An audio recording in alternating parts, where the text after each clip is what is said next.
Prenez mon village, Koyekro, le taux de pauvreté, c'est 90%. Les gens n'ont pas 1000 francs par jour pour vivre. Et donc, il y a de gros efforts à faire, mais c'est surtout des efforts de gouvernance. Pendant que le RHDP dit que tout va bien, l'opposition... Oui, mais ils ont beau jeu de dire que tout va bien. On ne peut pas être au pouvoir et puis dire que tout va mal. Prenons par exemple l'indice sur la pauvreté.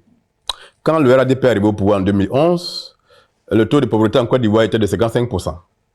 Taux de pauvreté. Mais en 2011, on avait 23 millions d'habitants en Côte d'Ivoire. Quand vous appliquez 55% à 23 millions d'habitants, on était autour de 12 millions de personnes qui vivent en dessous du seuil de pauvreté. Nous sommes en 2025. Le RHDP dit on est passé de 55% de pauvres en 2011 à 37% de pauvres en 2025.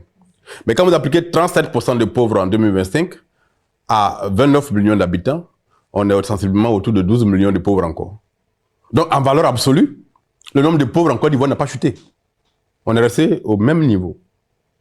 Parce que le taux de croissance de la population est si fort qu'au niveau de la production des richesses, ça ne suit pas.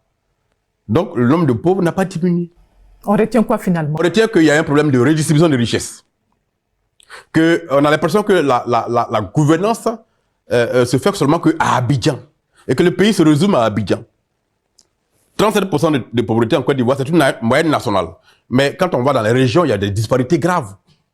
Prenez mon village, Koyekro, le taux de pauvreté, c'est 90%. Les gens n'ont pas 1000 francs par jour pour vivre. Et donc, il y a de gros efforts à faire, mais c'est surtout des efforts de gouvernance. Pour que les ressources publiques soient redistribuées de façon plus équitable et que chaque Ivoirien sente que dans son assiette, quelque chose se passe.